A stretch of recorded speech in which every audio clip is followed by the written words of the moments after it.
Hello everyone, myself Javed Khan, Faculty of Civil Engineering, ECC Delhi Dwarka sector 1। हमारी RCC की video lecture series चल रही थी। लास्ट में हमने फर्स्ट यूनिट कंप्लीट कर लिया, जो भी हमारा मटेरियल था हमने मटेरियल को कंप्लीट कर लिया। नाउ अब हम स्टार्ट करते हैं हमारा एक्चुअल जो आरसीसी को हम अब स्टार्ट करेंगे। डिज़ाइन क्या होता है, एनालिसिस क्या होता है, उन सब को हम स्टार्ट करते हैं। कहने का मतलब जो एक्चुअल में आरसीसी हमारी स्टार्ट होगी वो आज की क्लास से स्टार्ट होगी। ठीक, इससे पहले हमने आपके मटेरियल्स पढ़ा, वो मटेरियल्स जिनको मैं यूज़ करूँगा अपने डिजाइनिंग के अंदर। क्लियर हो पॉइंट? तो स्टार्ट करते हैं। हमारा सबसे पहला जो मेरे पास यूनिट हो जाएगा यहाँ पे, ये यूनिट 2 बोल सकते हो। तो यहाँ मैं हेडिंग लिख देता हूँ यहाँ पे, different types of methods, types of method for design. ये इसको सीधा वर्ड में आप ये लिख सकते हो, मेथड्स ऑफ डिज़ाइन। सीधा सिंपल वर्ड में आप लिख लीजिएगा मेथड्स ऑफ डिज़ाइन।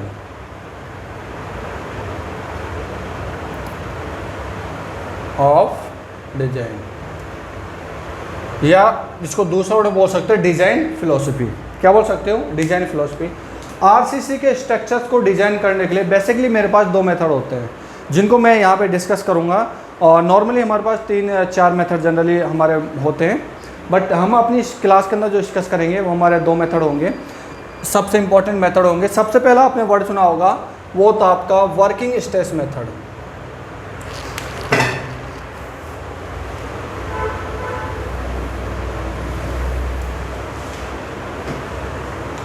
तो स्टार्ट करते हैं। Methods of design, methods of design. ठीक, आरसीसी को डिज़ाइन करने के लिए बेसिकली हमारे पास कितने मेथड होते हैं? 2 मेथड होता है। फर्स्ट वन हो गया आपका WSM और सेकेंड वन हो गया आपके पास LSM। First one is WSM, second one हो गया आपके पास LSM। दोनों मेथड का डिफरेंस जानेंगे, फिर होल डिज़ाइन को हम दोनों अलग अलग मेथड से डिज़ाइन करेंगे। बीम को हम LSM से भी डिज़ाइन करेंगे और WSM से डिज़ाइन करेंगे। बेसिकली इन दोनों में से इंपॉर्टेंट जो होता है, जो हम यूज करते हैं जनरली, वो हमारा LSM होता है। LSM पे हमारा ज़्यादा फोकस रहेगा। क्लियर हो पॉइंट? तो 2 मेथड हो गए हमारे, एक तो WSM, दूसरा कौन सा हो गया? LSM हो गया। तो फर्स्ट ऑफ ऑल इनकी फुल फॉर्म आपसे पूछ ली जाती है। WSM को क्या बोलते हैं? फुल फॉर्म क्या होता है? Yes, working stress method.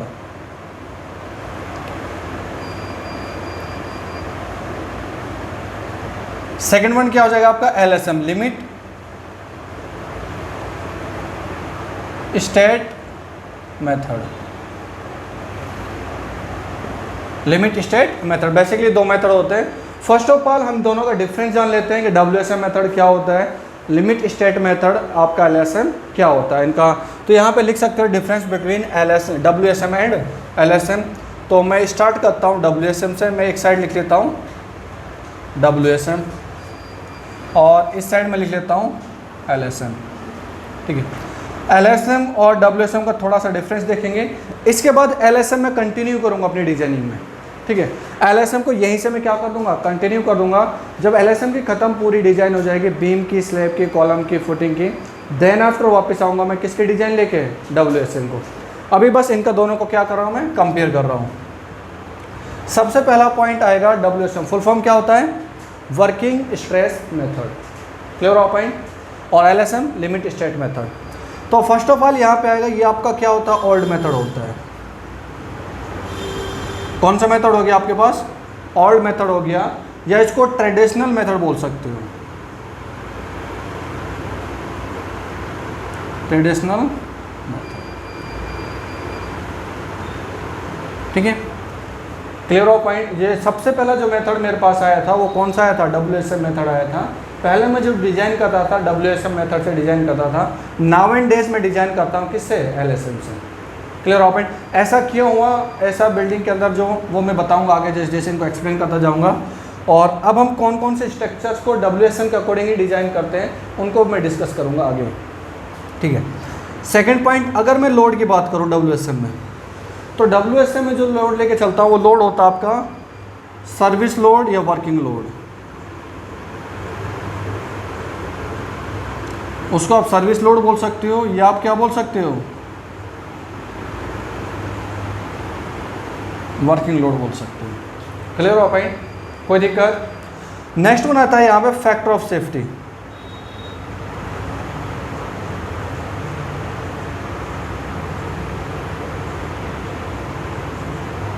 Working load और सर्विस लोड क्या होता है डिस्कस करेंगे इसको भी। Factor of safety for concrete के लिए, कंक्रीट के लिए जो फैक्टर ऑफ सेफ्टी हो जाएगा आपके पास कितना होगा कंक्रीट का, यस 3 हो जाएगा आपका, ठीक है। Factor of safety for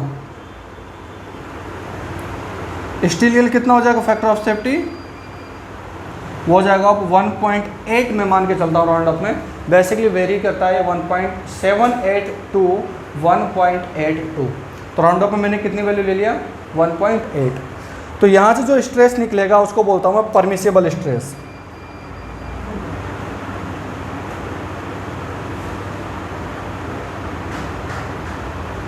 permissible stress कैसे निकालते हो, परमिसिबल स्ट्रेस निकालने का जो फॉर्मूला होता है characteristic strength divide by factor of safety.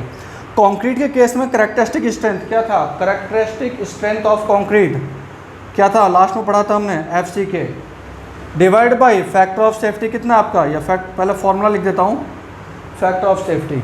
तो यहाँ से जब इसको वैल्यू को निकालोगे FCK डिवाइड बाय कितना 3, तो आपके पास परमिसिबल स्ट्रेस किसके लिए,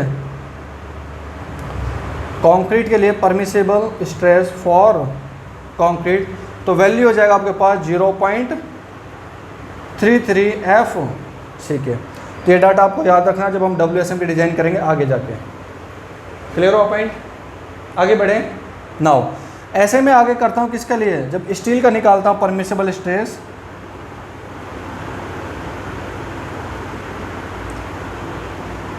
सेम फॉर्मूला अप्लाई होगा, factor characteristic strength of steel divide by factor of safety.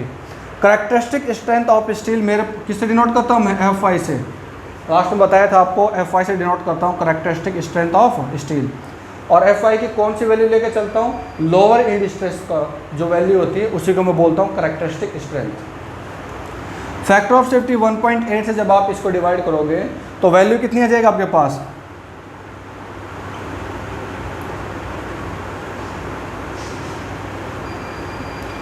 0.55 आपके पास आ जाएगा FY। ये आपके पास वैल्यू किसकी निकल गई, factor of safety for permissible stress of steel की। ये मैंने अभी तक WSM के इंपॉर्टेंट पॉइंट देखा, कंपेयर करूँगा LSM से, ठीक है।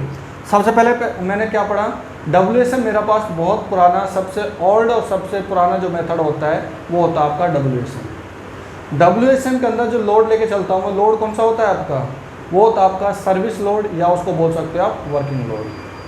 इतना पॉइंट समझ में आया, ठीक है। और फैक्टर ऑफ सेफ्टी आपके पास होता है, कंक्रीट के लिए लेके चलता हूँ मैं 3 और स्टील के लिए लेके चलता हूँ कितना 1.8। तो परमिसिबल स्ट्रेस ऑफ कंक्रीट होता है 0.33 FCK, permissible stress of steel आपका होता है 0.55 FY स्टील के लिए। इतना पॉइंट क्लियर हुआ। अभी थोड़ा सा मैं यहाँ पे आता हूँ LSM में। LSM के फुल फॉर्म आपको पता है, लिख चुका हूँ ऊपर, दोबारा लिखने की ज़रूरत नहीं है, लिमिट स्टेट मेथड। क्लियर हो पॉइंट, थोड़ा समझते हैं ध्यान से। अब इसको लोड को मैं डिफाइन करूँगा, ये कौन कौन से लोड होता है, वर्किंग का मतलब क्या हो गया। अगर इसमें मैं लोड की बात करूँ LSM के अंदर, ठीक है, लोड बेसिकली यहाँ पे होता है डिज़ाइन लोड। कौन सा लोड होगा आपका, डिज़ाइन लोड। अभी डिज़ाइन लोड कैसे निकलता है इसको देखो ध्यान से। जो यहाँ पे डिज़ाइन लोड होगा आपका वो निकलता है वर्किंग लोड, या जो सर्विस लोड था आपके पास वर्किंग लोड, सर्विस लोड, या इसको दूसरे वर्ड में बोलते हो कैरेक्टरिस्टिक लोड।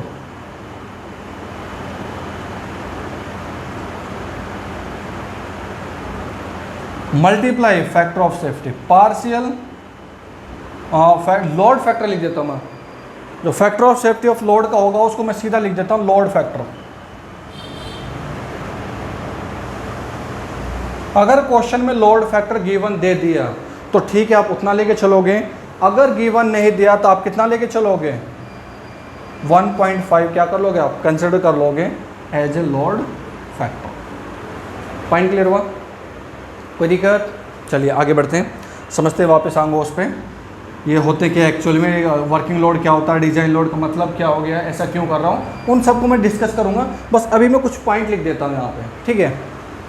नेक्स्ट, यहाँ पे जो वर्ड यूज होगा वो होगा partial factor of safety. Partial factor of safety, ठीक है, फॉर कंक्रीट। कितना होता है फॉर कंक्रीट के लिए partial factor of safety? LSM में जो फैक्टर ऑफ सेफ्टी के लिए जो वैल्यू होती है कंक्रीट में होती है कितनी? 1.5। फॉर स्टील किसके लिए? फॉर स्टील वैल्यू जाएगा आपके पास 1.15, ठीक है। वहीं मैं आपके पास निकालूंगा डिज़ाइन स्ट्रेस। अगर मैं यहाँ से कैलकुलेट कर रहा हूँ इसको, तो डिज़ाइन स्ट्रेस मेरे पास वैल्यू कितनी आ जाएगी?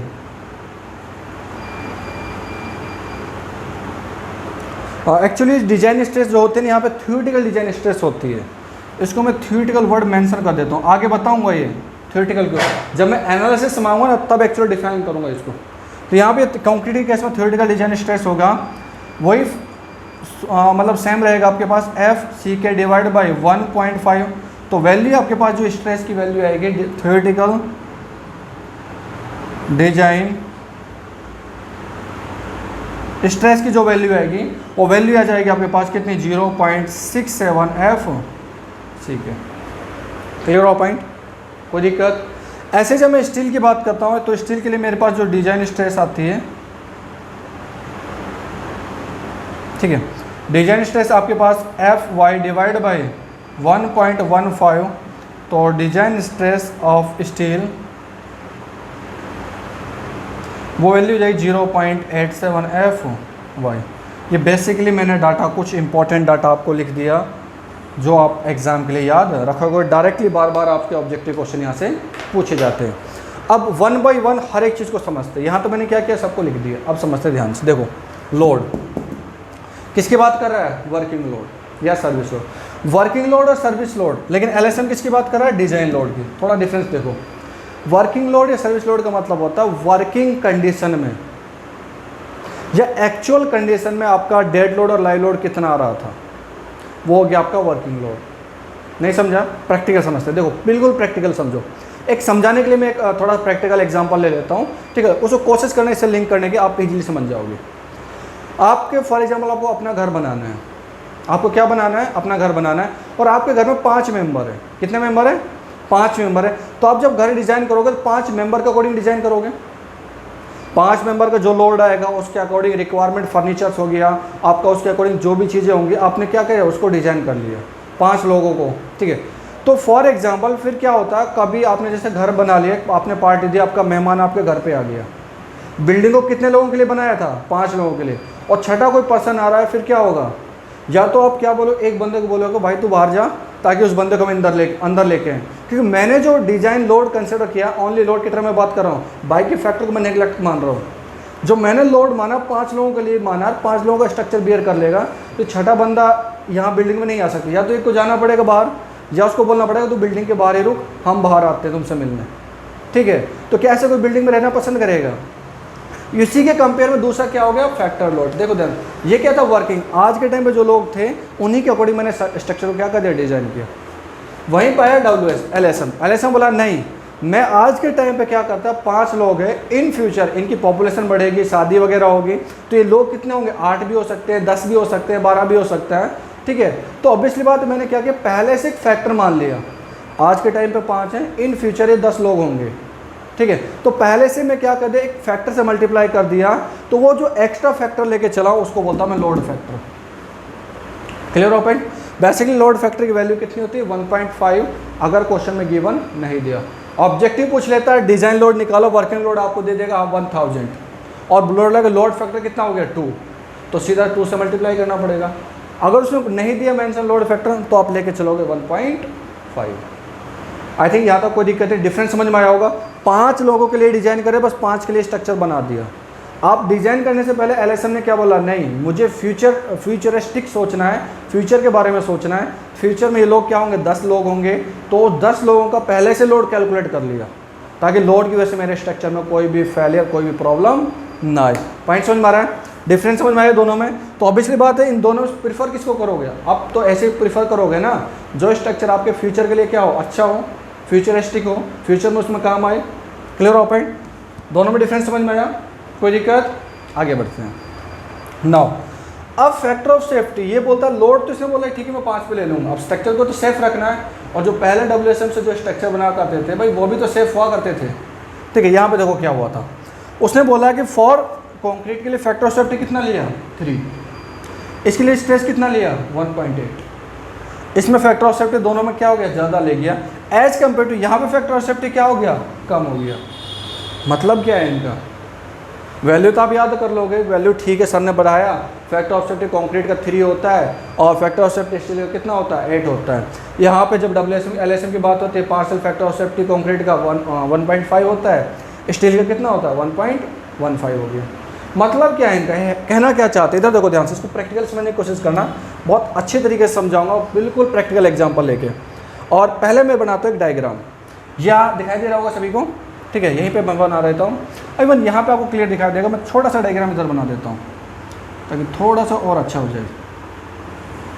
डायग्राम छोटा बनाऊँगा, आप देख लीजिएगा, आपको आई होप समझ में आ जाएगा। देखो जब मैं कंक्रीट की बात करता हूँ, कंक्रीट का डायग्राम, एक्चुअल डायग्राम बना रहा हूँ अभी, कुछ ऐसा बनता था, ठीक है।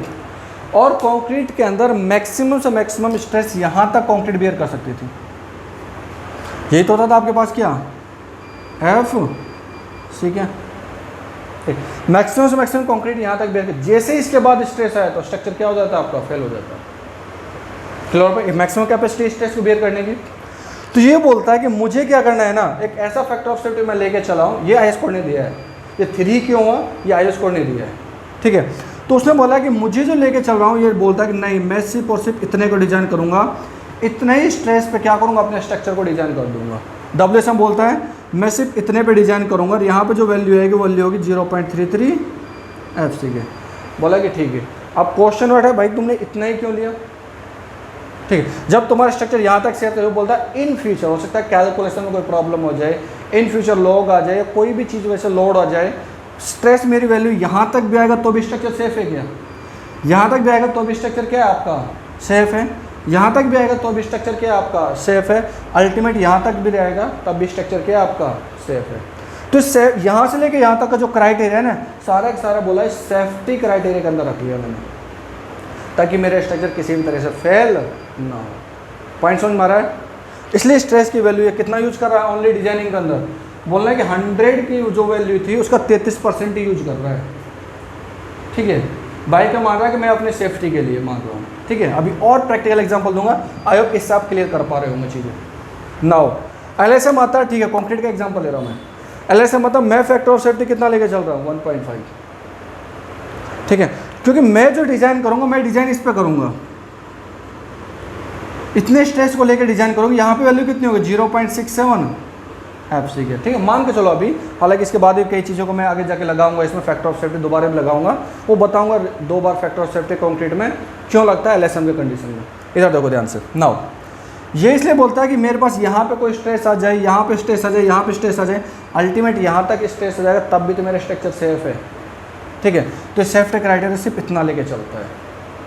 इस सेफ्टी क्राइटेरिया की वजह से मैं फैक्टर ऑफ सेफ्टी लेके चलता हूँ। और आई होप आपको डायग्राम से थोड़ा सा क्लियरिटी हो रही होगी कि मेरे पास कौन सा कितना वैल्यू लेके चल रहा है।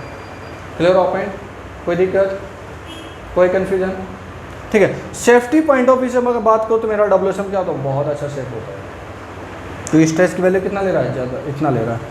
अब मुझे एक छोटी सी चीज़ बता देना, इन दोनों में से WSM आपके पास है, LSM आपके पास है, कौन अच्छा वो नहीं पूछूंगा मैं, वो आपको पता है, देख के आप पता चल रहा है।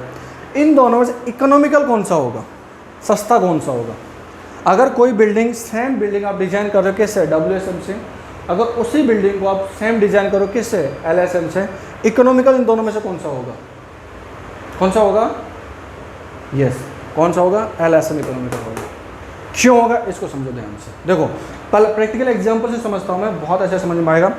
आपने फॉर एग्जांपल एक लेबर को हायर किया किसी काम के लिए, किसको हायर किया? आपने एक लेबर को हायर किया अपने काम के लिए, और उस लेबर को जो आपने कैपेसिटी थी कि वो 100 किलो न्यूटन का लोड को क्या कर सकता है, उठा सकता है, बेयर कर सकता है, चल सकता है, कोई इशू नहीं है। उसकी जो अपनी कैपेसिटी थी कितनी थी? 100 किलो न्यूटन। ठीक है, आप एक बंदा था, ए पर्सन था, ए पर्सन उसको हायर किया, बोला कि ठीक है भाई तू 100 किलो न्यूटन हो गया, और बोलता है कि मैं तेरे से सिर्फ और सिर्फ कितना काम करवाऊँगा? 33 किलो लोड उठवाऊँगा। कितना उठाऊँगा? 33 किलो लोड उठाऊँगा, ताकि अगर तुम इन फ्यूचर पे, मुझे तुम्हारा ये देखना एक दिन तो काम करवाना नहीं है, मुझे तुमसे क्या काम करवाना है? फ्यूचर में काम करवाना है, ताकि तुम एकदम सेफ रहो, तुम्हें कोई ज़्यादा हेडेक, ज़्यादा प्रॉब्लम ना हो, तुम्हारी सेफ्टी भी रहे। अगर तुम बीमार होगे तो ऑब्वियसली बात है डॉक्टर के पास मुझे लेके जाना पड़ेगा। ठीक है, इसलिए सेफ्टी क्राइटेरिया को देख के वो बोलता है कि मैं तुमसे कितना काम करवाऊँगा? सिर्फ और सिर्फ 33 किलो न्यूटन का काम करवाऊँगा, ताकि आराम से आप काम कर सको और लॉन्ग टाइम तक काम कर सकते हो, लॉन्ग टाइम तक। पॉइंट समझ मारा? वहीं दूसरा बी पर्सन था, बी पर्सन एक सेम पर्सन ऐसे खरीदा जिसने पैसा किसके अकॉर्डिंग देते हैं? दोनों 100 किलो न्यूटन कैपेसिटी थी, मैं जितनी आदमी की कैपेसिटी होगी पैसा उतना देना होगा। ठीक है, बी बोलता है कि मैं तुमसे जो काम करवाऊंगा ना वो 67 यानी कि राउंड अप में 70 किलो न्यूटन का लोड उठवाऊंगा। भाई अब भी तो तुम सेफ हो ना, तुम्हारी कैपेसिटी कितनी थी? 100 किलो न्यूटन की थी, मैं काम कितना करवा रहा हूँ? 70 किलो न्यूटन का काम करवा रहा हूँ। अब भी तो तुम सेफ हो, अभी तो तुम्हें कोई प्रॉब्लम नहीं हो रही है। अगर मैं 70 की जगह इन केस में आप एक दिन में नहीं कंटिन्यू काम करोगे तो आपको कोई दिक्कत नहीं आएगी। 100 किलो न्यूटन अगर एक दिन में उठा ले तो हो सकता है कि ज़्यादा लोड आ जाए, आप क्या हो जाए? फेल कर जाओ, आपको कोई तकलीफ हो जाए, कभी काम ज़्यादा पड़ जाए। पॉइंट समझ रहे हैं? एक बंदा 100 किलो न्यूटन का पैसा देता है, काम 33 किलो न्यूटन का करवाता है। एक बंदा 100 किलो न्यूटन का सेम पैसा देता है, काम कितना करवाता है? 67। तो इन दोनों में से इकोनॉमिकल कौन सा, अच्छा पर्सन कौन है, स्मार्ट पर्सन कौन है? 67 वाला। पॉइंट समझ में आ रहा है? ठीक है, तो ये यहाँ से भी आप याद रख सकते हो। इसलिए इकोनॉमिकल के पैसे के टर्म में क्या बात करोगे? ये वाला, क्योंकि वो बंदा ये भी तो कर सकता था जो जिसको 33 किलो न्यूटन का था, वो किसी 50 किलो न्यूटन का वाले पर्सन को हायर करता, सस्ते में हायर कर लेता, और आप क्या करता? काम करवा लेता। लेकिन इसने क्या किया? ज़्यादा पैसा दिया है, ज़्यादा पैसा एक तरह से वेस्ट हुआ है इसका as compare to this one. तो इकोनॉमिकल कौन सा हो गया? LIC। याद रख पाओगे इस तरह, कंपेयर कर पाओगे, कोई प्रॉब्लम? आगे बढ़े, चलिए आगे देखो ध्यान से। WSM को भी अलग अलग बहुत सारे नाम से जाना जाता है, और ये कई बार SSJ इस पर क्वेश्चन पूछ चुका है। मैं सिर्फ यहाँ पर भी नाम देता हूँ, इसको दूसरा वर्ड बोलता हूँ मैं, इलास्टिक मेथड। इलास्टिक मेथड, ठीक है। और इसको तीसरे नाम से भी बोल सकता हूँ मैं, modular ratio method.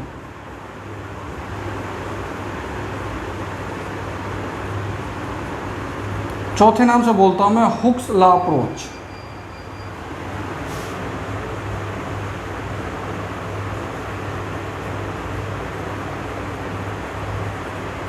It is also known as, different नाम से इसको WSM को जाना जाता है। पॉइंट क्लियर हो गया? ठीक है, ये सारी चीज़ें मैं एक्सप्लेन करूंगा जब मैं कंप्लीट WSM पे आऊँगा। ठीक है, WSM जब डिजाइनिंग स्टार्ट करूंगा दोबारा से वहाँ पे आऊँगा, तो मैं वहाँ पे कंटिन्यू इसको एक्सप्लेन करूँगा। डिफरेंस दोनों को समझ में आया? मैंने ये भी बता दें इन दोनों में इकोनॉमिकल कौन सा होगा? LSM is more economic. लिख ही देता हूँ यहाँ पे, LSM is more economical compare to WSM। ठीक है, और मोर इकोनॉमिकल होने की वजह से जो सेक्शन साइज WSM में आपके पास आता है उससे कम सेक्शन साइज, मतलब समझे, देखो अगर कोई सेक्शन आपने डिज़ाइन किया किसका? WSM का, और वहाँ से जो साइज आया आपके पास आ गया फॉर एग्जाम्पल 500 बाई 400 आ गया, या 500 बाई 800 मान लो, कोई भी साइज यहाँ पे कितना आ रहा है आपका, मान के चलो 500 बाई, इधर मैं लिख देता हूँ 500 बाई 800 का आपने बीम को डिज़ाइन किया। लेकिन वही आप बीम को आप अप्रोच करोगे इसके लिए LSM से, हो सकता है यहाँ पे आपका कम हो जाए, यहाँ से 300 बाई 800 700 400 का हो जाए, या 300 बाई 500 का हो जाए। ठीक है, यानी कि जितनी स्ट्रेंथ ये वाला बीम देगा उतनी स्ट्रेंथ ये वाली देगा, इस अप्रोच के अकॉर्डिंग। पॉइंट समझ में आ रहा है? तो कहने का मतलब यहाँ पे आपका साइज भी क्या हो जाता है? रिड्यूस हो जाता है LSM के केस में। इस चीज़ को खुद से समझना। अभी मैंने एग्जांपल समझा रखा हूँ, स्ट्रेस इसको ना कंपेयर करना और आपको समझ में आ जाएगा मैं क्या बोल रहा हूँ। ठीक है, फिर जब मैं डिज़ाइन मांगूँ तो कंप्लीट आपको करवाऊँगा, डिफरेंस भी बता दूँगा वहाँ पर। आई होप यहाँ तक किसी को कोई प्रॉब्लम, कोई दिक्कत, आगे बढ़े।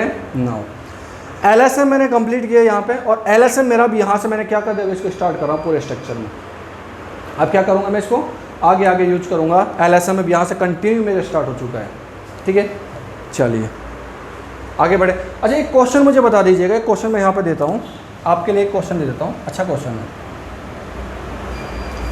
क्वेश्चन क्या है, क्वेश्चन सुनना ध्यान से। Factor of safety of concrete, factor of safety of concrete should be, option भी दे रहा हूं मैं साथ में, ठीक है। ऑप्शन फर्स्ट हो जाएगा मेरे पास 1.5, ऑप्शन बी हो जाएगा मेरे पास 3, ऑप्शन सी हो जाएगा मेरे पास 1.8, और ऑप्शन डी हो जाएगा मेरे पास कितना, 1.15। राइट आंसर कौन सा होगा, factor of safety of concrete कौन सा होगा।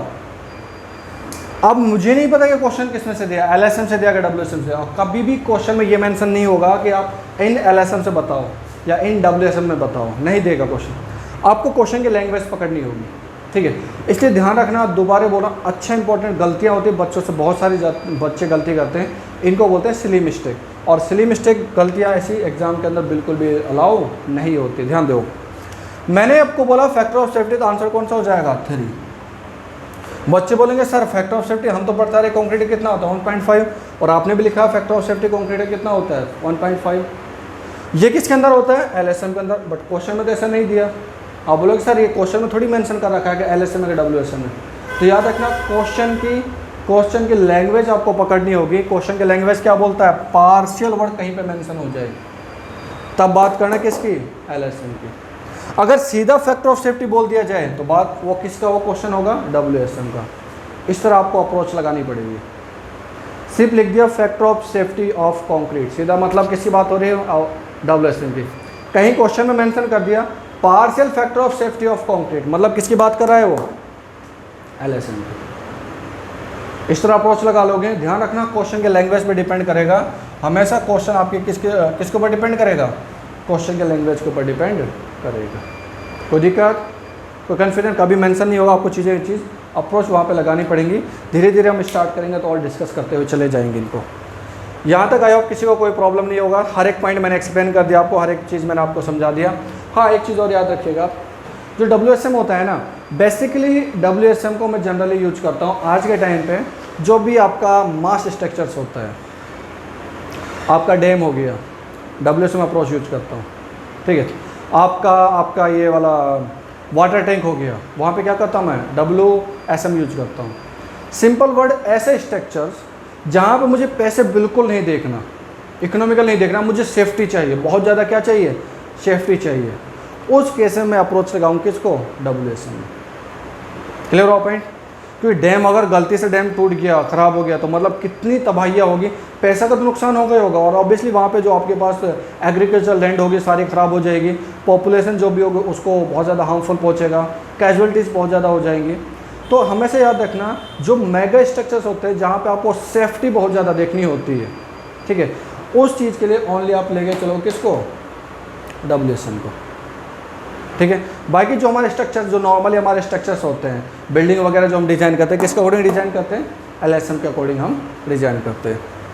चलिए नाउ आगे बढ़ते हैं LSM को लेके। ये बेसिकली डिफरेंस था जो मैंने आपको बता दिया WSM और LSM का।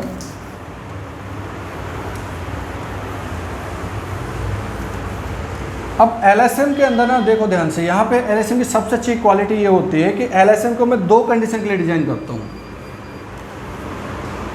कितने कंडीशन के लिए डिज़ाइन करता हूँ, 2 कंडीशन। अब वो दोनों कंडीशन होती क्या है, बहुत सारे बच्चे कंफ्यूज होते हैं उन चीज़ों पर, समझना ध्यान से, मैं आज एक्सप्लेन करता हूँ आपको बहुत अच्छे से।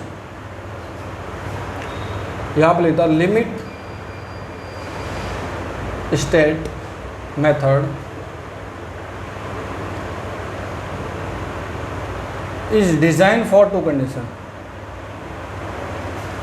Design for 2 condition. कितनी कंडीशन के लिए डिज़ाइन करता हूँ मैं इसको?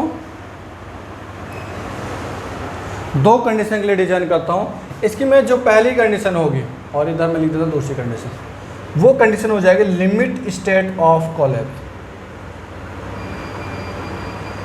State of collapse. Second condition हो जाएगी limit state of serviceability.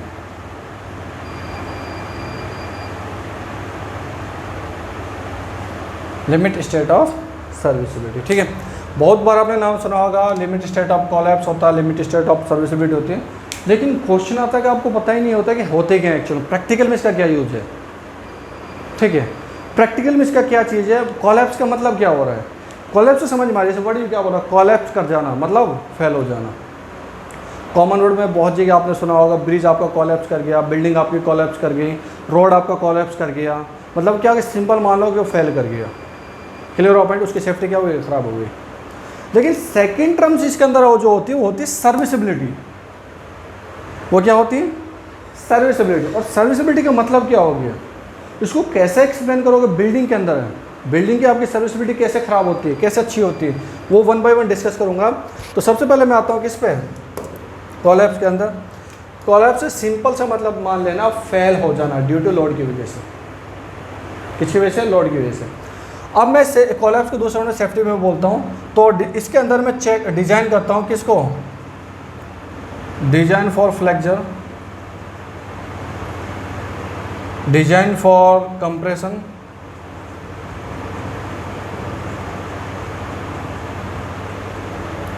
Design for shear bond, ETC, torsion वगैरह बहुत सारी चीज़ें। इन सब के अकॉर्डिंग मुझे क्या करना होगा, डिज़ाइन करना होगा। फ्लेक्चर का मतलब ये होता है अगर मैंने परमिसिबल जो भी डिज़ाइन लोड लगाया था, अगर उससे ज़्यादा लोड आएगा तो आपका स्ट्रक्चर तब क्या हो सकता है, कोलैप्स कर जाए। उससे पहले आपका कोलैप्स नहीं करना चाहिए, तब मानोगे स्ट्रक्चर क्या आपका अच्छा है। सिंपल ऐसा रफली याद रखना, जो डायरेक्टली लोड के कॉन्टेक्ट से क्या होकर गया, फेल कर गया। इन सब चीज़ों का अकॉर्डिंग तो मैं आगे क्या करूँगा, उसको डिज़ाइन करूँगा ताकि मेरे स्ट्रक्चर के अंदर क्या हो, कोलैप्स ना हो। समझ में आ रहा है? इन सब के लिए मैं इसलिए डिज़ाइन करता हूँ ताकि मेरा स्ट्रक्चर क्या हो, आपका कोलैप्स ना हो। लेकिन क्वेश्चन इंपॉर्टेंट बनता है ये वाला, सर्विसिबिलिटी क्या है, इसका मतलब बिल्डिंग है। मैं बात करता हूँ RCC डिज़ाइन की, मतलब सिंपल वर्ड में बात कर रहा हूँ मैं बिल्डिंग के डिज़ाइन की, क्लियर ओपन। सर्विसिबिलिटी कैसे एक्सप्लेन करोगे वो, इसका मतलब क्या है, what do mean by the serviceability. इसको प्रैक्टिकल समझने की कोशिश कीजिएगा। देखो कहीं पे आप रेस्टोरेंट पे जा रहे हो, एक एग्जांपल से समझते हैं, रेस्टोरेंट पे जा रहे हो, आप डिफाइन करते हो कि ये रेस्टोरेंट की सर्विस क्या है, अच्छी है, इस रेस्टोरेंट की सर्विस क्या है, ख़राब है। आपने कोई बाइक खरीदी, आप बोलते हैं इस बाइक की या इस कंपनी की जो बाइक होती है इनकी सर्विस क्या होती है, अच्छी होती है सर्विस, और इस वाले कंपनी या इस वाली बाइक की सर्विस क्या होती है, ख़राब होती है। ऐसा बोलते हैं ना common word. For example mobile phone का, इसकी सर्विस अच्छी है, इसकी सर्विस क्या है, ख़राब है। कॉमन लाइफ में बहुत बार आप क्या करते हैं, इनको यूज करते हो। तो क्वेश्चन है कौन सा पैरामीटर था जिससे आपने डिफाइन कर लिया कि इसकी सर्विस अच्छी, इसकी सर्विस ख़राब है। कोई तो एक ऐसा पैरामीटर होना चाहिए ना जिसके बिहाफ पे आप ये बोलो अच्छा इस पैरामीटर से ऊपर की चीज़ मतलब पास करके मतलब अच्छी है, उसके नीचे वाली चीज़ क्या होंगी, ख़राब होगी। कोई तो ऐसा पैरामीटर होगा। और फिर उन पैरामीटर्स का बिल्डिंग से क्या रिलेशन है, ये चीज़ हमको समझिए लिंक करके। देखो ध्यान से, बहुत सिंपल चीज़ हो, कोई बाइक के एग्जाम्पल उठा दो। अगर बाइक का डिज़ाइन आपकी कंफर्ट जोन और आपके रिक्वायरमेंट का अकॉर्डिंग है तो मतलब उसकी सर्विस क्या है, अच्छी है। बहुत सिंपल वर्ड में, आपने फ़ोन लिया, फ़ोन को आप काफ़ी साल से चला रहे हो, जो जो फंक्शन की आपको रिक्वायरमेंट हो सारे फंक्शन आपको फ़ोन के अंदर मिल रहे हैं। आप क्या बोलोगे, मेरे फ़ोन की सर्विस अच्छी, काफ़ी साल से मैं इसको यूज़ कर रहा हूँ, बोला ना आपने। ऐसे रेस्टोरेंट में कहाँ जा रहे हो, वेटर वहाँ पे आ रहा है, आपका वेटर आपको टाइम पे खाना दे रहा है, अच्छी सर्विस दे रहा है, बातें अच्छे से कर रहा है, ठीक है। तो और आप क्या बोलोगे, इसकी सर्विस क्या बहुत अच्छी है, क्लियर हो पॉइंट। अब ये सब चीज़ तो समझ में आ रही है सर, ये तो हम डेली लाइफ में यूज करते हैं, कोई इशू नहीं। बिल्डिंग का मतलब क्या है, बिल्डिंग से कैसे सर्विस बोलूँगा।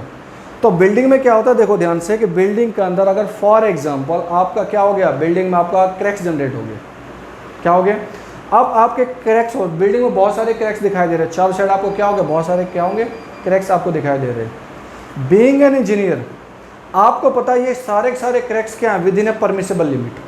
क्रैक्स की वजह से स्ट्रक्चर अभी फेल नहीं होगा, लेकिन जो नया पर्सन आएगा या साइकोलॉजिकल माइंड क्या बोलेगा, अच्छा इसमें क्रैक्स बहुत सारे होंगे, स्ट्रक्चर कभी भी क्या हो सकता है, फेल हो सकता है। क्या ऐसे स्ट्रक्चर को कोई खरीदना पसंद करेगा? कोई आपने नया स्ट्रक्चर बना दिया, उसमें बहुत सारे क्रैक्स आपको दिखाई दे रहे हैं, आपको पता है कि यू आर एन इंजीनियर कि अभी जो क्रैक की जो लिमिट है उस तक हूँ मैं, उससे ज़्यादा क्रैक नहीं है। लेकिन लोगों को साइकोलॉजिकल माइंड क्या होगा कि स्ट्रक्चर का आपका ख़राब हो सकता है, क्या वो बिक पाएगा? आप उसको बेच पाओगे, किसी को बेच दोगे, सेल कर पाओगे? नहीं कर पाओगे ना। तो इसका मतलब आपके स्ट्रक्चर की सर्विस क्या है, ख़राब है। समझ में आया प्रैक्टिकली? और थोड़ा एग्जांपल लेते हैं क्लियरिटी। आपने बीम, आपके पास देखा बीम और स्लैब, आपका कोई इस तरह बीम बेंड करे, कोई ऐसे बेंड करे, कोई ऐसे डिफ्लेक्शन दिखा रहा है, ठीक है। बीम में आपको हर जगह क्या अजीब-ओ-गरीब डिफ्लेक्शन दिखाई दे रही है। बीइंग एन इंजीनियर फिर आपको पता है डिफ्लेक्शन क्या आपके लिमिट के अकॉर्डिंग है। अभी भी डिफ्लेक्शन बहुत ज़्यादा नहीं है, जितना भी वो लिमिट के अकॉर्डिंग है। लेकिन साइकोलॉजिकल माइंड लोगों को क्या करेगा, नहीं इस बिल्डिंग को नहीं खरीदेंगे, कभी भी क्या हो सकती है, फेल हो सकती है। Clear Robert? क्या ऐसी बिल्डिंग को कोई खरीदना पसंद करेगा? नहीं करेगा ना, तो मतलब उसकी सर्विस क्या होगी, ख़राब होगी। बहुत प्रैक्टिकल समझ पा रहे हो, रिलेट कर पा रहे हो चीज़ों को? प्रैक्टिकल लाइफ में चीज़ें होती हैं, ठीक है। और आई होप दोबारा आपको सर्विसेबिलिटी के लिए कभी कन्फ्यूज नहीं होगा, बहुत सिंपल बता दो किसी को भी। और एक और एग्जांपल उठा लेते हैं, वाइब्रेशन। आपके स्ट्रक्चर के अंदर आपने देखते हो ना वाइब्रेट करते हैं, देखा है कभी आपका स्ट्रक्चर वाइब्रेट करते हुए? अर्थक्वेक की बात नहीं कर रहा हूँ, नॉर्मल बात कर रहा हूँ। नहीं देखा ना कभी? जो आपके पास जो पुराने स्ट्रक्चर्स होते हैं, छत पे चले, बिल्कुल जो ऊपर 2-3 मंजिल बने होते हैं, छत पर चले जाना और वहाँ पे देखना, कभी आपने महसूस किया होगा कि कोई बंदा इधर से आ रहा है तो आपको क्या उसकी आवाज़ सुनाई दे रही होगी, मतलब कोई आ रहा है यहाँ पे, तो वो क्या, वो वाइब्रेट करते हैं। और इससे और अच्छा एग्जांपल वाइब्रेशन को उठाना है ना, तो सिंपल बात देख लें, जहाँ पे आपकी ट्रेन जाती है, जो पटरी के आसपास जो आपका ट्रैक्स होता है, ट्रैक के जो आसपास जो बिल्डिंग्स बनी होती हैं, ठीक है, जैसे ट्रेन हाई स्पीड से जा रही होती है ना, तो वो जो मकान होते हैं वो क्या कर रहे होते हैं, एकदम हिल रहे होते हैं, इधर से बहुत ज़्यादा वाइब्रेट कर रहे होते हैं। वो भी बोल रहे होते हैं ट्रेन को हमको भी साथ लेके चलो, हमको भी पहुँचना है दिल्ली, ठीक है। तो ये चीज़ें क्या हो गई, वाइब्रेट कर रही है। पॉइंट समझ आ रहा है? तो ऐसे जिसमें वाइब्रेशन बहुत ज़्यादा बिल्डिंग के अंदर हो रहा है, ऐसी कोई बिल्डिंग को आप कोई ख़रीदना पसंद करेगा? अगर खरीदना ही पसंद नहीं करेगा, वो बिल्डिंग आपका यूज की नहीं है, मतलब क्या, उसकी सर्विस ख़राब। पॉइंट समझ में आया? बिल्कुल पॉइंट क्लियर, प्रैक्टिकल समझ में आया? अब लिख लेते हैं इन पॉइंटों को। वाइब्रेशन में पहला पॉइंट क्या हो गया आपका, क्रैक। आपका क्या हो गया, डिफ्लेक्शन। आपका क्या हो गया, वाइब्रेशन, ठीक है। 80 से बहुत सारे ऐसे पॉइंट आ जाएंगे इसमें। क्लियर हो पॉइंट? आई होप यहाँ तक कोई दिक्कत नहीं होगी किसी को, ठीक है। तो इसमें एक पॉइंट और मेंशन कर लेता हूँ मेरा, इन दिस कंडीशन, इन दोनों पॉइंटों को मैं यहीं पे लिख देता हूँ। In this condition structure must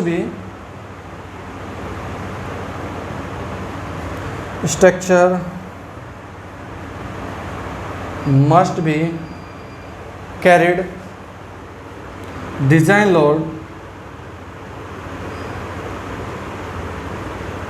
design load before collapse, मतलब फेलियर।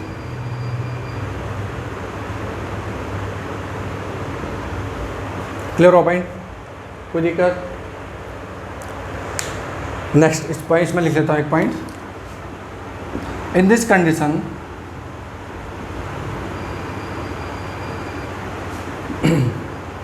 स्ट्रक्चर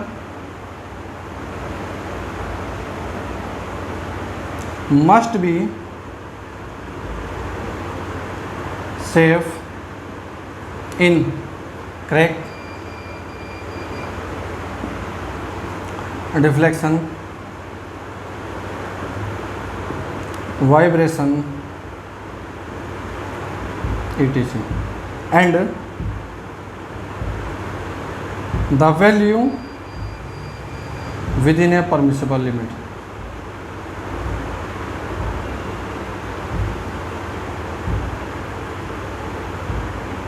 जो वैल्यू होगी आपकी क्या होनी चाहिए, परमिसिबल लिमिट के अंदर होनी चाहिए। और लिमिट स्टेट मेथड की सबसे अच्छी ब्यूटी होती है आपका कॉलप्स के अंदर भी सेफ्टी दिखाता है, एज वेल एज सर्विसिबिलिटी के लिए भी। क्लियर हो पॉइंट? कोई दिक्कत? सॉरी, यहाँ तक आई होप समझ में आया होगा आपका। चलिए नेक्स्ट आगे बढ़ते हैं हम थोड़ा सा लोड कॉम्बिनेशन के साइड, डिजाइन लोड या लोड कॉम्बिनेशन।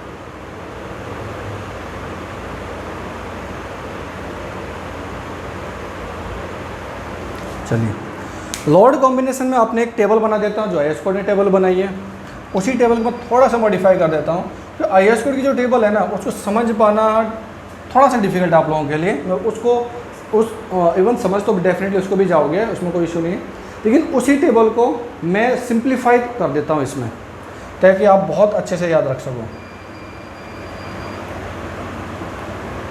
इधर आपके पास क्या होगा, टाइप ऑफ लोड होगा, और इधर मैं लिखता हूँ लिमिट स्टेट ऑफ कोलैप्स। इस साइड क्या होगा आपका, limit state of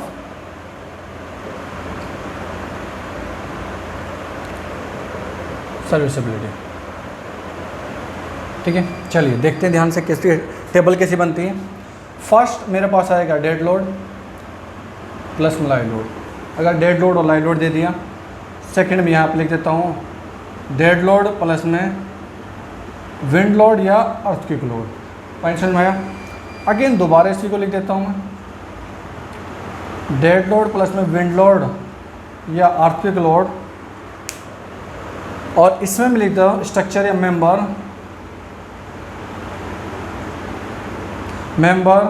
stability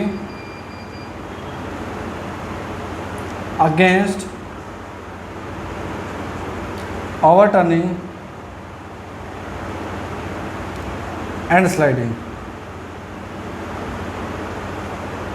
overturning and sliding. Next fourth मैं लिखता हूँ, जिसमें आपके पास डेड लोड भी हो जाएगा, लाइव लोड भी हो जाएगा, आपका विंड लोड भी हो जाएगा, और आपका अर्थक्वेक लोड भी हो जाएगा। देखो डीएल का मतलब डेड लोड, एलएल का मतलब लाइव लोड, डब्ल्यूएल का मतलब विंड लोड, ईएल का मतलब अर्थक्वेक लोड।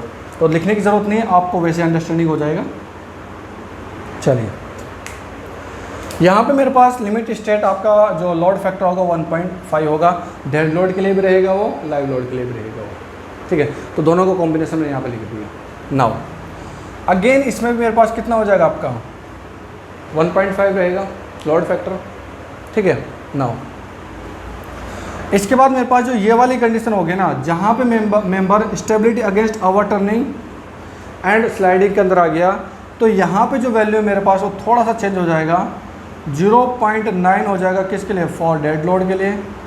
बाकी आपके पास विंड लोड और अर्थक्वेक लोड के लिए कितना रहेगा, 1.5 रहेगा। ठीक है, जिसमें सारे लोड्स आ रहे हों, डेड लोड भी आ रहा हो, लाइव लोड भी आ रहा हो, अर्थक्वेक लोड भी आ रहा हो, उस केस में आपके पास कितना हो जाएगा, 1.2 हो जाएगा आपका लोड फैक्टर। आई होप ये सारे पॉइंट समझ में आए होंगे। वन बाय वन और डिटेल में डिस्कस करेंगे, को न्यूमेरिकल करूँगा इसके ऊपर, ताकि और अच्छा डिटेल में आपको समझ में आ जाए। ठीक है, चलिए आगे बढ़ते हैं। लिमिट स्टेट ऑफ सर्विसिबिलिटी देखिएगा ध्यान से। जब मैं बात करता हूँ, ये हमारे साथ सर्विसिबिलिटी के अंदर मैं कितना लेके चलता हूँ, 1 लेके चलता हूँ, और इस केस में 1 लेता हूँ फॉर डेड लोड के लिए, 0.8 लेके चलूँगा मैं लाइव लोड, या आपके पास विंड लोड, या आपके पास अर्थक्वेक लोड, इनके लिए। पॉइंट समझ में आ रहा है, कोई दिक्कत यहाँ तक, कोई कन्फ्यूजन? ठीक है, दोबारा देखिए ध्यान से, ये टेबल आपको आई एस कोड में नहीं मिलेगी। अलग से आई एस कोड में जहाँ पे टेबल थे 3 थी, ये रो आपके आई एस कोड में नहीं मिलेगा। जहाँ भी ये टेबल थी उसके अंदर आपका एक छोटा सा पॉइंट करके नोट करके लिखा हुआ था ये वाली वैल्यू। ठीक है, और इस वाली वैल्यू के अंदर जो वैल्यू दे रखी थी वो वाली 0.9 for dead load in stability against overturning and sliding, नीचे वो पॉइंट मेंशन कर रखा था। ठीक है, अब मैंने उसको यहाँ पे इसलिए डायरेक्ट डाल दिया था कि अब बच्चे जब यहाँ पे देखेंगे ना तो याद रखेंगे, ऑब्जेक्टिव के अंदर एएस के अंदर एक क्वेश्चन आ चुका है, और कन्फ्यूजन बच्चों से यही हुई थी कि 0.9 डेड लोड में तो कहीं नहीं दिखाई दिया था इसमें वैल्यू में टेबल के अंदर जो आई एस कोड ने दे रखी थी। ठीक है, तो एक ऑब्जेक्टिव था जिसमें लिखा होता 0.9 फॉर डेड लोड, ये करेक्ट है या इनकरेक्ट है, तो याद रखना ये भी क्या होता है, करेक्ट होता है। कंडीशन क्या, stability against overturning and sliding. मतलब क्या है, देखो इसमें एग्जांपल लेता हूँ फॉर ए आपका रिटर्निंग वॉल। ऐसा आपने देखा होगा कहीं पे, कुछ इस तरह का डायग्राम बनाते हैं हम, किसका, रिटर्निंग वॉल का। आई होप कि ये सब ने देखा होगा रिटर्निंग वॉल का। यहाँ पे आपके पास बैकफिल होती है जिसमें मटेरियल होता है, मटेरियल में आपके पास मिट्टी वगैरह कुछ भी आप डाल सकते हो, ठीक है। ये आपका स्टेम होता है, ये शेयर की होता है, टो होता है, ये आपके पास क्या होता है, हील होता है। ये डिफाइन, ये सब चीज़ों को हम डिस्कस करेंगे जब रिटर्निंग वॉल आएगा, ठीक है। अभी जस्ट मैं इतना बता देता हूँ, जब रिटर्निंग वॉल आपका ऐसा होगा, ना इधर से स्लाइड कर पा रहा है ना इसमें ओवरटर्निंग कर पा रहा है, तो अपने आप में स्टेबल हो गया। जब अपने आप में स्टेबल हो गया तो उस केस में स्ट्रक्चर में बहुत ज़्यादा लोड को डिजाइन करने की ज़रूरत नहीं है। डेड लोड को भी क्या कर दो, कम कर दो, क्योंकि लोड की वजह से स्टेबल है वो, उसको कोई प्रॉब्लम नहीं हो रही। इसी वजह से IS कोड इसको कितना मान लेता है, डेड लोड के भी वैल्यू को भी रिड्यूस कर देता है, क्योंकि ऐसे स्ट्रक्चर के फेल होने के चांसेस इसकी लोड की वजह से कम हो जाते हैं। बाकी और फैक्टर्स यहाँ पे अप्लाई होंगे, क्लियर हो पॉइंट। इसलिए मैं इसको क्या करता हूँ 0.9 मान लेता हूँ। या तो कोई दिक्कत, आई होप ये सारे कुछ आपको समझ में आया होगा, इसमें कोई प्रॉब्लम नहीं आई होगी, ठीक है। और इसमें एक क्वेश्चन कर लेते हैं, न्यूमेरिकल कर लेते हैं, ताकि अच्छा एक चीज़ और याद रखिएगा, इसमें मैं पॉइंट नोट करके लिख देता हूँ, ठीक है। Wind load and earthquake load, wind load and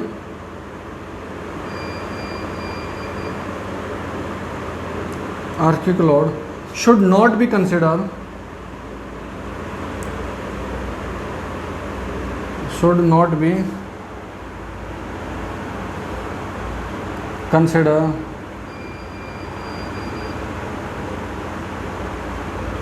simultaneously. Simultaneously का मतलब क्या है, इन दोनों को एक साथ यूज नहीं करोगे। तो फॉर एग्जांपल क्वेश्चन में आपको विंड लोड भी दे दिया, लाइव लोड भी दे दिया, तो विंड लोड भी दे दिया और अर्थक्वेक लोड भी दे दिया, इन दोनों को कभी भी एक साथ यूज नहीं करोगे, इन दोनों में से एक ही वैल्यू को लेके चलोगे। अब क्वेश्चन तो वैल्यू कौन से लेके चलो। फॉर एग्जाम्पल के तौर पे मैं यहाँ पर लिख देता हूँ, आपको विंड लोड कहीं पे आ रहा है कितना 80 किलोमीटर, मान के चलो लोड के टर्म में, क्लियर हो पॉइंट। एंड आपके पास अर्थक्वेक का जो लोड हो रहा है वो कितना हो गया आपका 70 किलोमीटर।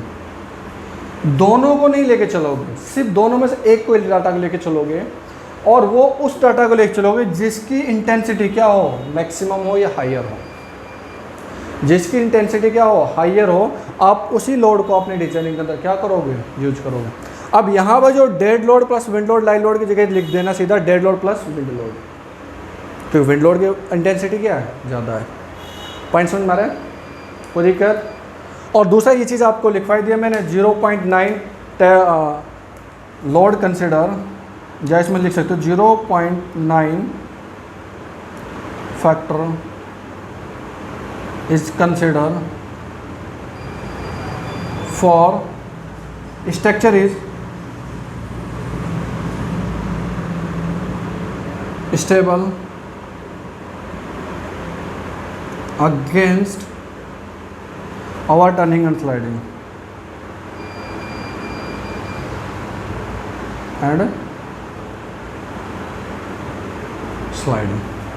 क्लियर हो पॉइंट, कोई दिक्कत।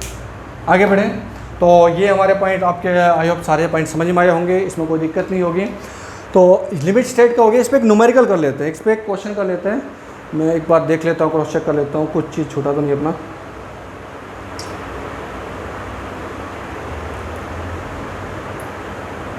लोड, अच्छा क्वेश्चन कर लेते हैं इस पर।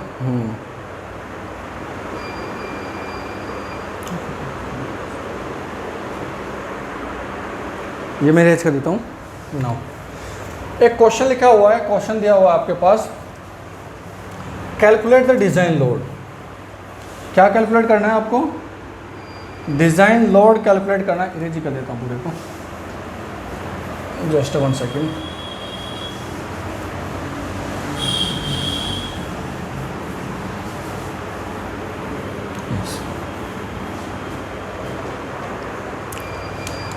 क्वेश्चन दिया हुआ है, calculate the design load for a member,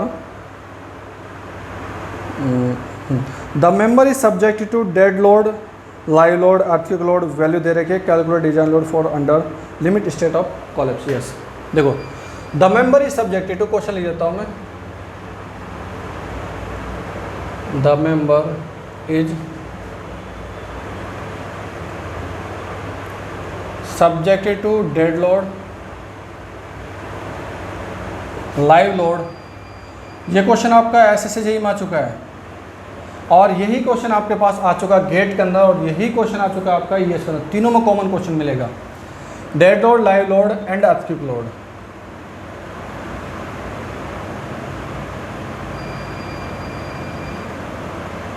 having intensity या हैविंग वैल्यू लिख लो 100 kilo Newton, 70 kilo Newton and 50 kilo Newton. Calculate the design load respectively calculate the design load, calculate the design load under limit state of collapse, under limit state of collapse। ठीक है, चलिए solution करते हैं इसका। सबसे पहले क्या लिखना है अपन को, गिवन डाटा। चलिए लिख लेते हैं। डेड लोड कितना दे रखा है 100 किलो न्यूटन, लाइव लोड कितना दे देगा, जी वैल्यू वेरी कर सकती है, कुछ भी हो सकता है, और अर्थक्वेक लोड दे दिया आपको 50 किलो न्यूटन। क्लियर हो पॉइंट। चलिए मेरे पास जनरल जो टेबल थी, मैंने 4 टेबल बनाई थी, 4 रो बनाया था मैं। बेसिकली हमारा आईएस कोड में कितना था 3 था, तो तीनों का अकॉर्डिंग मैं कैलकुलेट करूँगा वैल्यू को। अगर आपके पास डेड लोड, फर्स्ट कंडीशन में डायरेक्ट लोड फैक्टर मल्टीप्लाई कर देता हूँ, डेड लोड प्लस में लाइव लोड, यही था कि पहले वाली कंडीशन। लिख सकता हूँ इस तरह से, लोड फैक्टर मल्टीप्लाई कर दिया, यहाँ से जो भी आंसर निकलेगा वो डिजाइन लोड निकलेगा। ठीक है, बिल्कुल समझ लीजिएगा प्रैक्टिकली कि ऑब्जेक्टिव क्वेश्चन था तो मैं उस हिसाब से अप्रोच लगा रहा हूँ।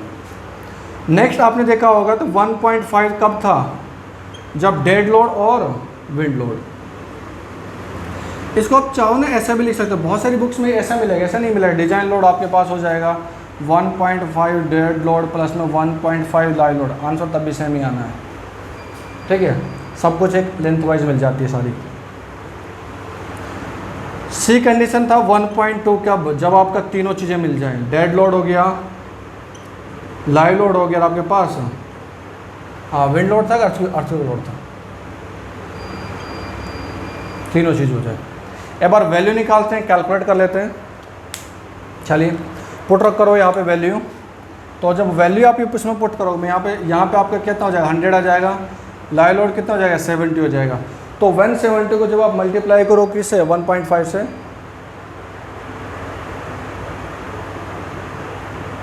इस क्वेश्चन के अंदर जो वैल्यू थी वेरी कर गई, चलो कोई नहीं।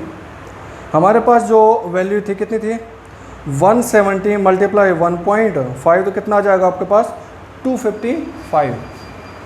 यहाँ पे मान से लिख रहा हूँ 255 किलोमीटर। चलिए यहाँ पे मेरा 100 हो गया, यहाँ पे मेरे पास कितना हो गया अर्थक्वेक लोड आपके पास कितना हो गया। जब 150 का आप कराओगे तो मल्टीप्लाई कराओगे कितना हो जाएगा 300 सीधा, 150 multiply 1.5, 150 multiply 1.5 sorry 225 kilo Newton. वहीं आपके पास ये कितना हो जाएगा 100, ये कितना हो जाएगा आपके पास 70, ये कितना हो जाएगा आपके पास 50। तो यहाँ पे निकालते हैं इसका कितना हो जाएगा आपके पास, ये हो जाएगा 225 मल्टीप्लाई 1.2 कितना हो गया आपके पास 230 किलो न्यूटन। ठीक है 230 किलो न्यूटन हो गया आपका, तीनों चीज़ें आपने निकाल ली। अब क्वेश्चन आता है किसको लेके चलोगे। देखो आपने यहाँ पे एक चीज़ और नोटिस की होगी, मैंने 0.9 को मेंशन नहीं किया हो क्योंकि उसकी कंडीशन ही डिफरेंट थी। वो तभी यूज करना जब आपका स्ट्रक्चर स्टेबल हो against over turning and sliding. But यहाँ पे तो मुझे ऐसा कोई कंडीशन नहीं दे रखा, इसलिए मैं उसको कंसिडर नहीं करूँगा। मुझे निकालना है डिजाइन लोड। मतलब क्या, प्रैक्टिकल समझो, नॉर्मल लैंग्वेज में अपनी लैंग्वेज में समझो। डिजाइन लोड मुझे वो लोड निकालना है जिसके बिहाफ पे मैं डिजाइन करूँगा अपने स्ट्रक्चर को, जिसके बिहाफ पे क्या करूँगा अपने स्ट्रक्चर को डिजाइन करूँगा। और बेसिकली जब मैं उस डिजाइन लोड की निकालूंगा तो मुझे एक चीज़ बता दो, कम से कम मिनिमम लोड लेके चलोगे या मैक्सिमम लोड लेके चलोगे? मिनिमम लोड लेके चलोगे या मैक्सिमम लोड लेके चलोगे? यस, डिजाइन हमेशा मैक्सिमम लोड पे की जाती है। इन तीनों में से मेरा सबसे ज़्यादा कौन सा रिजल्ट है? सबसे ज़्यादा किसका? आपका 245। तो मैं यहाँ पे लिख सकता हूँ डिजाइन लोड आपका आंसर कौन सा हो जाएगा? राइट आंसर हो जाएगा 255 किलो न्यूटन। इस पे क्या करोगे आप? स्ट्रक्चर को डिज़ाइन करोगे। क्लियर हो पाए? ये आपका डिज़ाइन लोड होगा। अब लोड आपको निकाल गया, देन आफ्टर आपको क्या करना है? स्ट्रक्चर को डिज़ाइन करना है। तो जो लोड कॉम्बिनेशन मैंने बनाया था, आपको बताया था, आई होप उसका यूज करना आपको समझ में आ गया होगा कैसे मैं उसको यूज करता हूँ। एक क्वेश्चन और पूछा जाता है आपसे, मैं क्वेश्चन बोल देता हूँ और ऑप्शन में दे दूंगा। ऑब्जेक्टिव क्वेश्चन है। क्वेश्चन है का the limit state of serviceability, the limit state of serviceability, the value of load factor for dead load may be taken as. क्या क्वेश्चन था?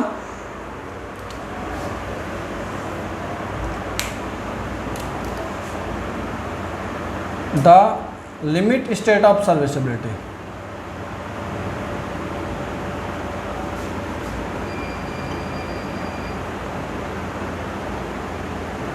The limit state of serviceability for deflection creep shrinkage, किसी के लिए भी नाम हो सकता है, फॉर श्रिंकेज में लिख देता हूँ। ठीक है, the value of load factor, load factor for dead load taken as. ठीक है, dead load are taken as. Option first आपको दे दिया 1, ऑप्शन बी दे दिया आपको 0.8, ऑप्शन सी दे दिया आपको 0.9 और ऑप्शन डी दे दिया आपको कितना? 1.2। राइट आंसर कौन सा हो जाएगा? यस, राइट आंसर हो जाएगा आपके पास 1। क्योंकि लास्ट में जो टेबल बनवाई थी ना आपने, अगर उसमें एक चीज़ नोटिस की हो, मैं लिमिट स्टेट ऑफ सर्विसिबिलिटी में सब में क्या रखता चला गया था? 1 रखता चला गया था। ठीक है, लेकिन लास्ट में जब आता है ना, जब तीनों का कॉम्बिनेशन होता है, तो वहाँ पे मेरा लाइव लोड और विंड लोड की वैल्यू 0.8 हो जाती है, लेकिन डेड लोड की वैल्यू तब भी कितनी होती है? 1 रहती है हमेशा। इसलिए सर्विसिबिलिटी के अंदर ध्यान रखना, ये ऑब्जेक्टिव के अंदर क्वेश्चन पूछा जा सकता है। क्लियर हो पॉइंट? कोई दिक्कत? आगे क्वेश्चन को अगर एक चीज़ और मैं यहाँ पे मेंशन कर दूँ, आपको बता दूँ, आगे एक्सप्लेन करूँगा इसको, नोट में ध्यान रखना इस चीज़ को। हमेशा WSM को, और सॉरी हमेशा LSM के लिए जो मैं कॉलेप्स की बात करता हूँ, जो सेफ्टी की बात करता हूँ, ये मैं किस पे बात करता हूँ? मैक्सिमम डिज़ाइन लोड पे। ठीक है, यानी कि लोड फैक्टर मैं इसके अंदर लेके चलता हूँ। ठीक है, फैक्टर लोड बोल सकते हो, डिज़ाइन लोड बोल सकते हो, बट जब मैं सर्विसिबिलिटी की बात करता हूँ तो ये मैं किस पे लेके चलता हूँ? मैं लेके देता हूँ यहाँ पे, वो लेके चलता हूँ only working load for collapse. Collapse के लिए या सेफ्टी के लिए जो आप डिज़ाइन करोगे, वो डिज़ाइन करोगे LSM की बात हो रही है, फैक्टर लोड या डिज़ाइन लोड। ठीक है, फॉर सर्विसिबिलिटी के लिए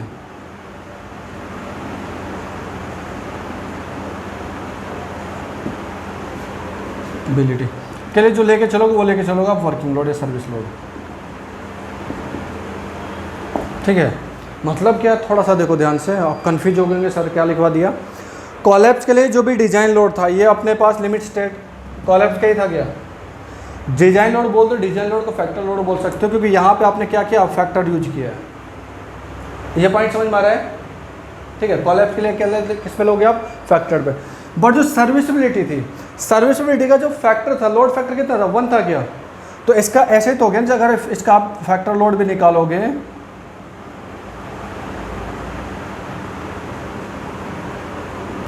क्या होगा आपके पास? वर्किंग लोड मल्टीप्लाई कितना हो जाएगा? लोड फैक्टर 1 हो जाएगा, तो वर्किंग लोड ही था ना आपका। तो इसलिए ऑब्जेक्टिव में बहुत बार क्वेश्चन आता है, तो याद रखना सर्विसिबिलिटी हमेशा जो मैं निकालता हूँ, LSM हो या WSM हो, वर्किंग लोड पे निकालूंगा। सेफ्टी या कॉलेप्स जो मैं निकालूंगा, किस पे निकालूंगा? अल्टीमेट लोड, फैक्टर लोड या डिज़ाइन लोड। क्लियर हो पॉइंट? कोई दिक्कत?